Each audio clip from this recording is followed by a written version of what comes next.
Hey, Trupen, how's it going? Thank you so much for joining us for our first inaugural Craft Chats conversation as part of offering for New Search Horizons. Thank you so much for being here. Thank you, Palak. I'm fine, and thanks for inviting me in this craft chats and looking forward to a conversation. Thank you. Yeah, absolutely. It's nice to reconnect with you. I think we've been in touch on and off for a few years now, especially with our connection at UI. So really awesome to meet you after a long time. And likewise, it has been close to what, 5 to 7 years since we have been Yeah. connected, and we have had great conversations in that particular process. So yeah, same here, Palak. Great, Thank great. you. So I really appreciate you taking some time today for myself and my broader audience.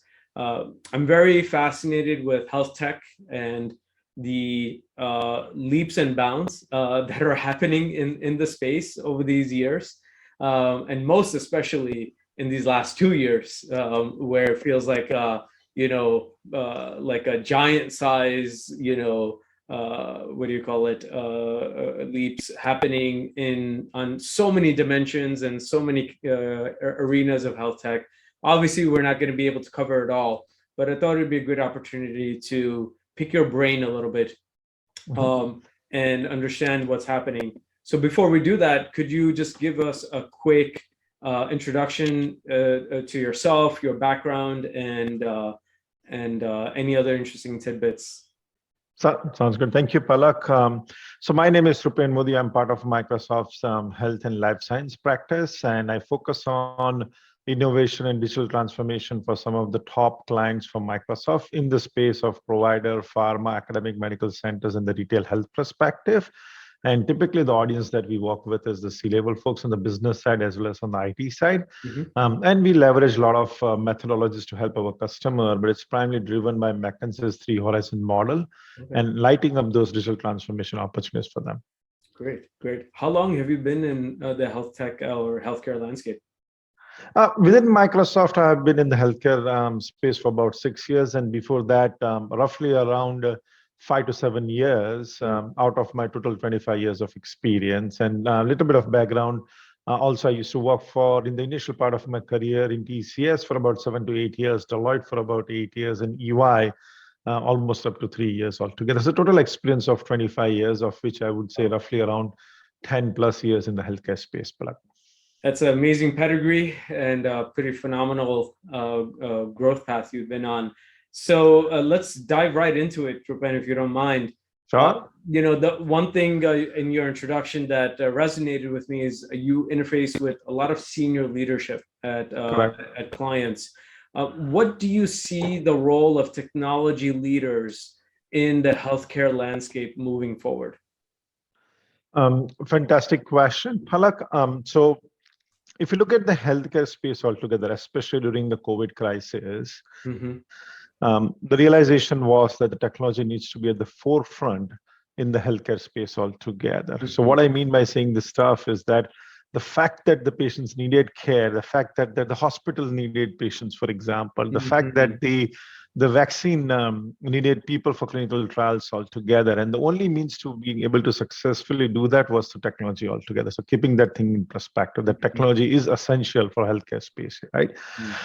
So what it's needed for the technology leaders is to truly understand the needs of the evolving demographics, the need of evolving businesses, the need of evolving business models and the payment models altogether, and come up with solutions that empowers the business altogether. So historically, when you look at any technology leaders, right, by and large, they are focused more on lights on, more on operation side of things altogether, right, and supporting the business altogether. In that particular process, a lot of them have ended up being more of a policeman, right, who's managing technology, who's managing operations, who's delivering services altogether, and SLAs and OLAs and stuff.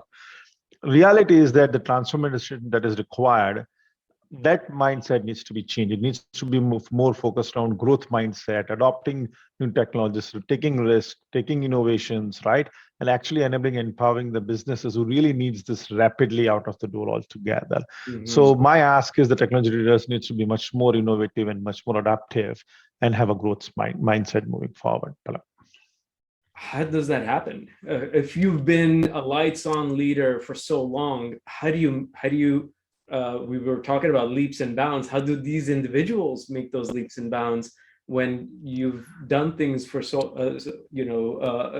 for a certain way? There's been a certain status quo for so long. Right.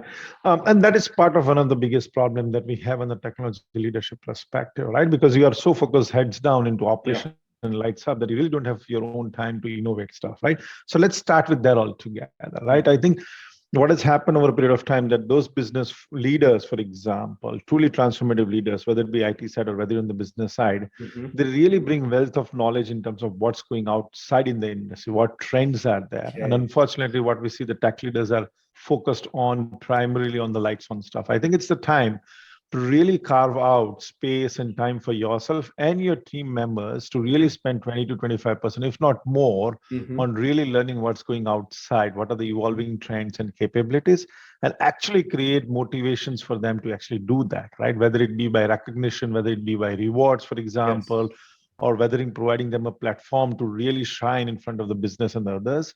Those are the kind of things that are really required to energize your workforce to be much more innovative. And why I say that this is important is that the Microsoft is one of the biggest example of the transformation it has gone through in last about 8 to 9 years when Satya took over as a CEO. Not many people know about the cultural change that we have gone through, but right now Microsoft is number one country in the world with a rapid transformation innovation that has only been done by Satya under his leadership to really transform every single individual within the company to think innovative, transformative, and keeping the customer in the center. We are IT technology also company, but we have transformed ourselves, and there's no reason why others cannot do that by focusing on their employees. Great example. Great example. And again, it seems like you were even harping on this really important point of workforce evolution, of how you deal with the growth of the individual, the growth of the teams, their mindset, their specific core capabilities, their skills. But another word that resonated with me was motivation. And especially with the extraordinary pressure and burden COVID has placed on hospital systems, on various healthcare institutions, on pharmaceutical systems, etc., the whole supply chain. How do you motivate your team in COVID times? It's a brilliant question, right? And every single industry that you mentioned are dealing with a different set of problems altogether, right? So when you look at the provider space, right, which are the doctors, the nurses, the physician assistant, or the people that works in the care industry altogether, they have been struggling with safety. They have been struggling with burnout. They have been struggling with the retention portion of it, right? So when you look at the whole, and I'll go through each of them, but when you look at the whole diaspora of things over here, government has given stimulation for a lot of people who don't have jobs, have lost jobs because of COVID altogether, right? But if you look at the healthcare professionals, their workload has almost doubled, okay? And instead of they who are actually helping the humanity at large in this COVID crisis, instead of they being rewarded, they actually have seen a reduction in their pay cuts altogether because there is loss of revenue.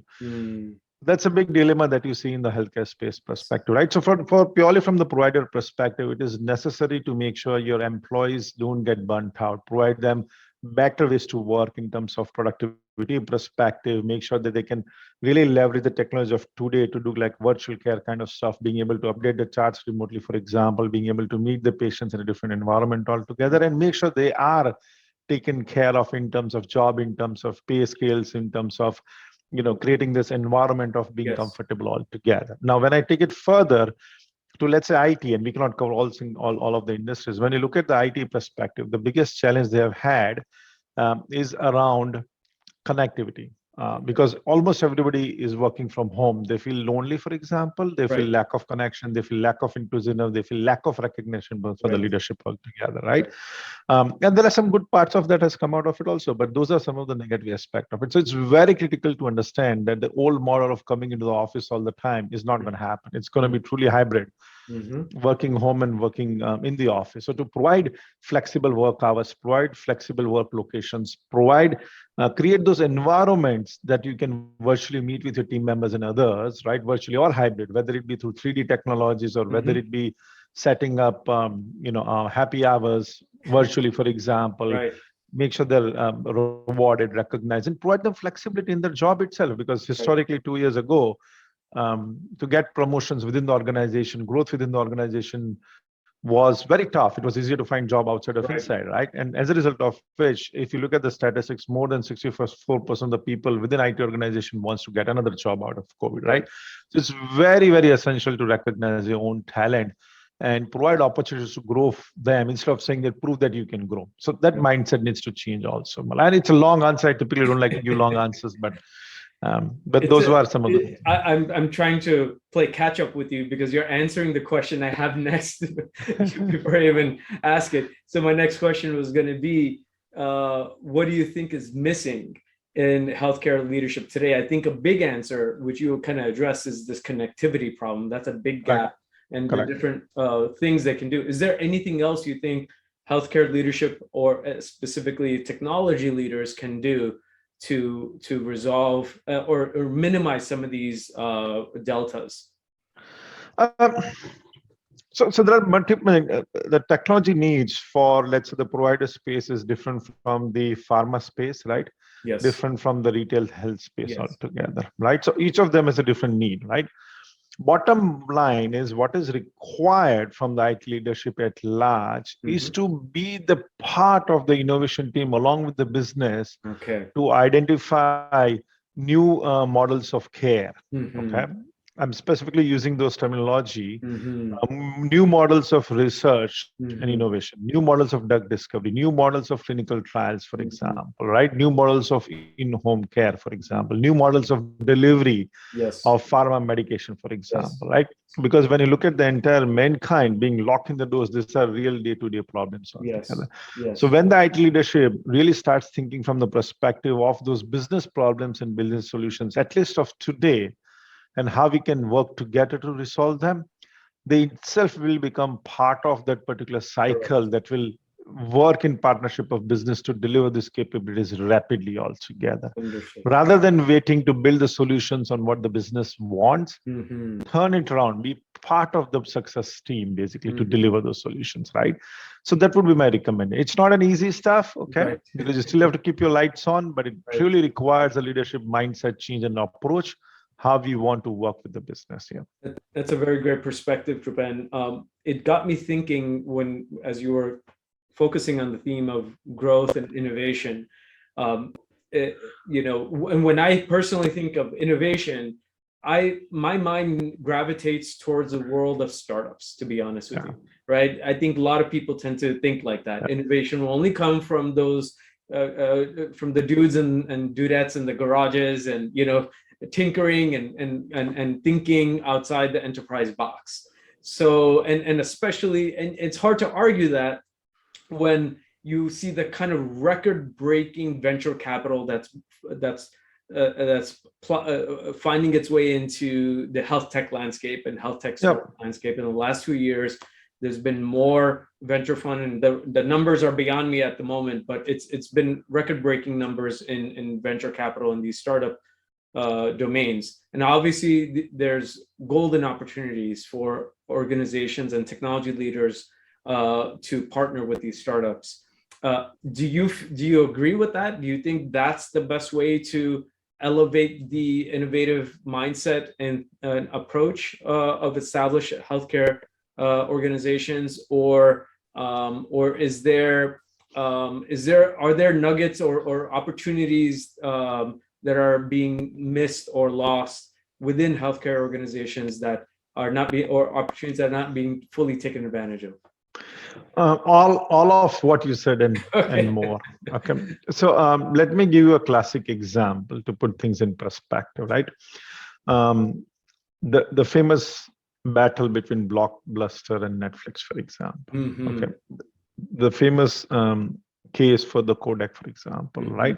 About 15, and let's start with Kodak. About 15, 20 years ago, Kodak used to be one of the top 10 companies in the world, right? And it was Kodak who actually one of the person within Kodak was the one that invented, if you will, a digital camera. Yes. However, the leadership did not take that further, saying that who's going to use a digital camera Right. altogether Right. and see where Kodak is. So what I'm saying is that innovation did happen at Kodak. Innovation did Right. happen at Xerox, for example. Innovation did happen in Blockbuster, for example, right? But what they failed in is to really have the constant continuous innovation and constant change altogether. Mhm. Okay, so those are examples of failure, and the reality is 60 to 70% of companies that are in Fortune 500 do not exist in within a decade altogether. It's not that they get off the list, they don't exist because they don't change, they don't Right. innovate altogether. Right. So how do you go about innovation, right? There are three layers. One is that all the big enterprise organizations needs to invest heavily in their own people, firstly, Mhm.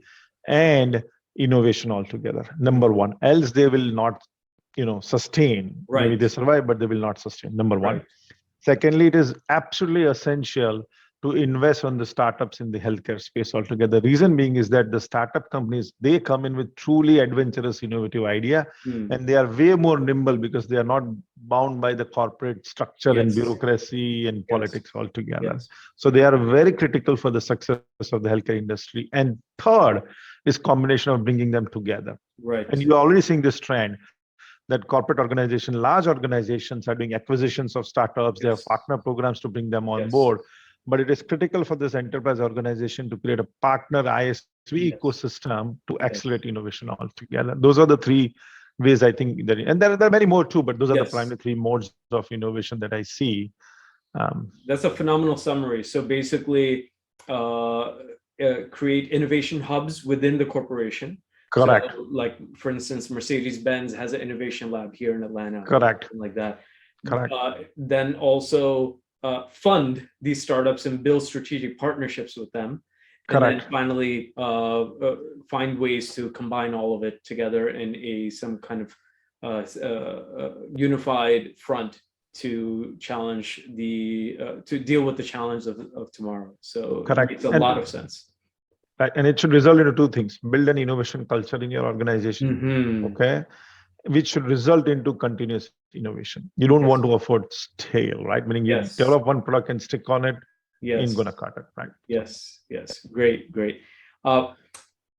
That gets me to the next question. And we're going to shift away from, we've been talking a lot about what's missing and what's wrong, going, not so right. And that's very natural and very important for us to cover. But at the same time, what's exciting you? What's giving you hope, with what's happening in healthcare today? Okay. Now that's a phenomenal question, right? But like some of the things we already discussed, right? Yes.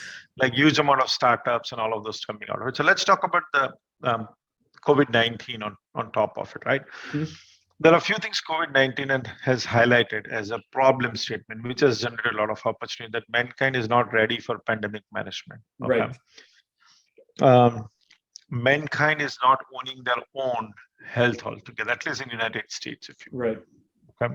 So, for example, your health record are with the doctor or with the payer organization. You don't have a full view of your own health data, for example. Mm-hmm. Okay.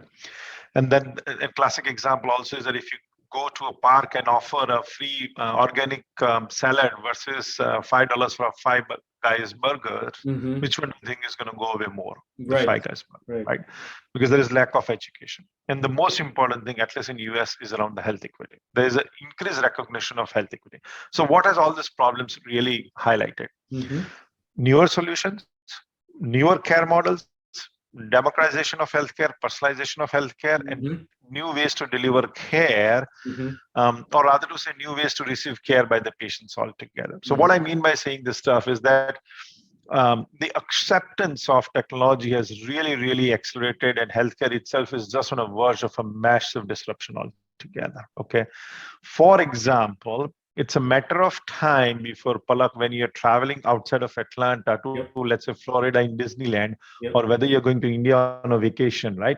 You would be able to talk to your doctor, whether you be in the hotel room, whether you be on a flight altogether, whether you be at the airport altogether. And your vital statistics can be sent to the doctor anywhere in the world or wherever you go altogether, right?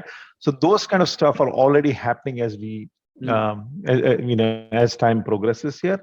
And I think that is truly going to transform the healthcare. So bottom line is democratization, right? And the Yes. ownership of healthcare is Yes. transforming the healthcare space altogether. Palak. Yes. It's interesting you bring up the point of vital statistics. Immediately makes me want to think about IoT Yes. and the dramatic impact is having in the healthcare system and healthcare model. Sometimes even a little scary in terms of how it's working its way into various aspects of our lives. Yeah. What are your thoughts on how IoT is breaking through? Where do you see IoT being leveraged the right ways, and potentially where is it going off the rails a little bit? Yeah, a phenomenal question, right? IoT itself and more IoMT in the healthcare space is going to be of huge focus and attention, at least for the next decade altogether. Okay. And it is already being used in a limited capacity, if you will, in the hospital space, right? IoMT to gather data, what's happening in the operation theater from the devices itself, right? From the patients itself, right? It's already being leveraged for the remote patient monitoring, right? Whether they be in the home setting or whether they are in the elderly care facilities altogether. However, the curation of data has not happened to the level it should happen. Yes. Okay. So we are just at the beginning of the power of IoMT, if you will. Yes. Will this be a primary mode in which the data is gathered and assessed? Yes. What is needed on top of IoMT for it to succeed is AI models, basically, okay, which fits into the clinical workspace. So now, where is the challenge? Is basically the responsible AI, okay, the ethics around it, and the necessary regulations and governance of it from the federal bodies, for it to be mainstream, if you will, Palak. Okay, I don't think we are at the spot yet where we can point saying that it has been used wisely or not wisely yet, because we have just started the journey, if you will. Yes. Okay. Is there governance right now for AI across the board at all?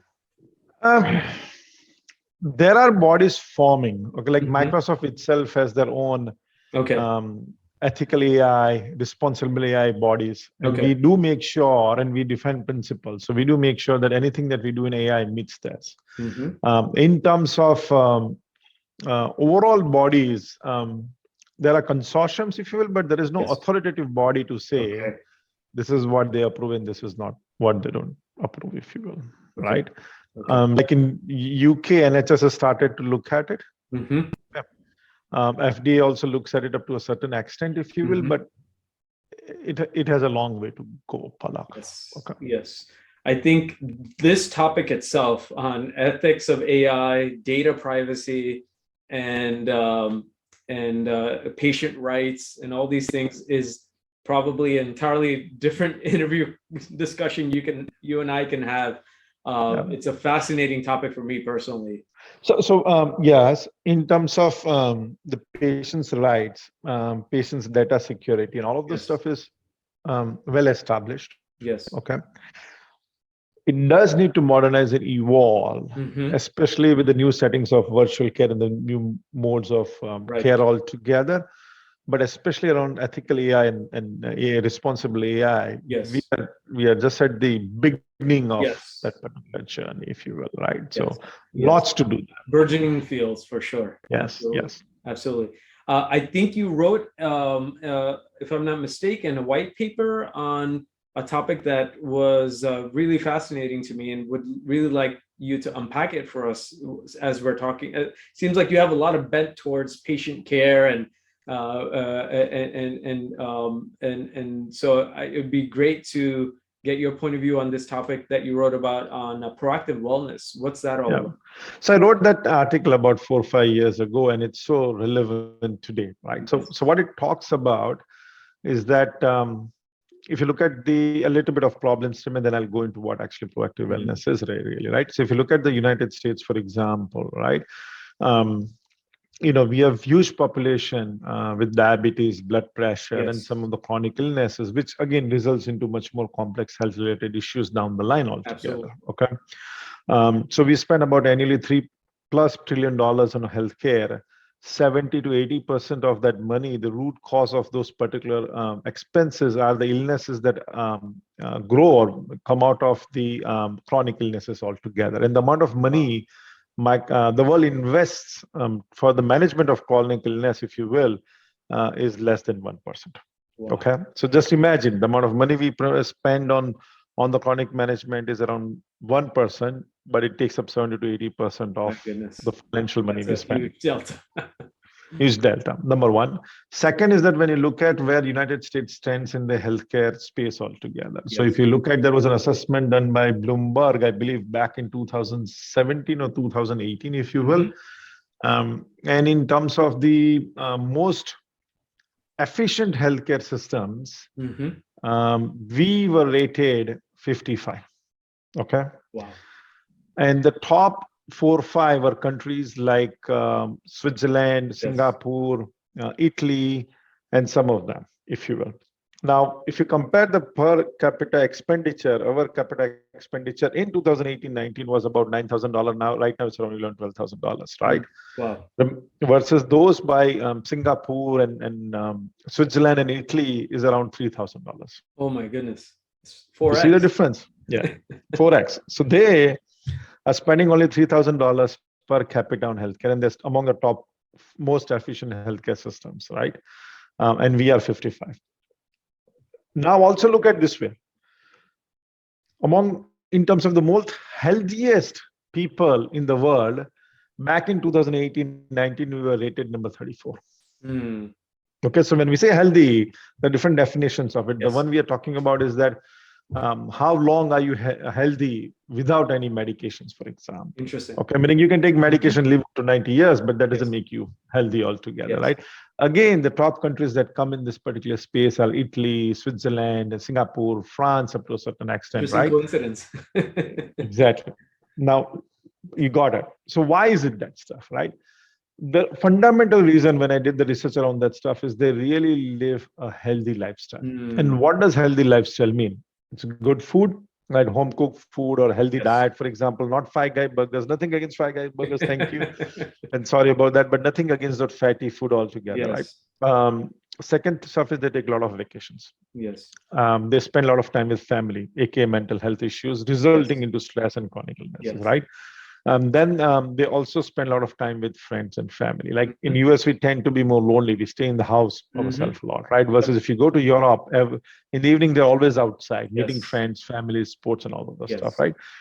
And they have a lot of more vacation than we do, right? So the combination of that is that they really have a good handle in terms of owning their own health altogether. Absolutely. So the concept of proactive wellness is to really, really take the ownership of your health, your life, change your habits to lead a proactive life, as it is a proactive and healthy life, as a result of which not only can you manage your chronic illness, but in certain situation avoid and even reverse chronic illnesses, Wow. especially on blood pressures and diabetes. With healthy lifestyle, you can reverse your blood pressure and diabetes. And the ideal situation by proactive wellness is that we really want you to not even have chronic illnesses down the line, right? So that's the concept of chronic illness, and I have a solution in the sense from the concept perspective of how to go about it. But more of it when we talk next, basically. Absolutely. But I just wanted to provide you a long answer to what proactive wellness is and Amazing. why I wrote that article. I am already hooked. So sounds great. Hey, Trupen, this was a really enjoyable, fantastic conversation. I've learned a lot in just these few minutes with you. And what do you want to share? What's going on in your world? What's are you doing any conferences? Are you speaking anywhere? Or any interesting things that's happening in your space? Yeah. So there are 2-3 things I'm working on right now. If you wake, I'm taking this concept of proactive wellness and writing a book on it. Right. Hopefully, it should be out by middle of the summer, right? Assuming my schedule allows me to do that stuff, right?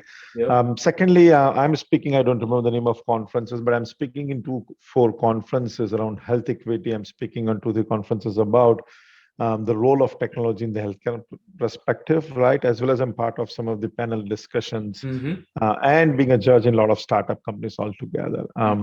So those are some of the activities. But sorry, my apologies, but I don't remember the name of the conferences that I'm attending or speaking in. But the next time when we speak, I'll have those names handy. Fantastic. Fantastic. Sounds great. Hey, Trupen, again, thank you so much for carving out some time for me and for my audience. I know your schedule is jam-packed. Really appreciate this. Thank you. It was a pleasure talking to you, Palak, and really good questions. Looking forward for our next session. Thank you. Likewise. Take care. Bye.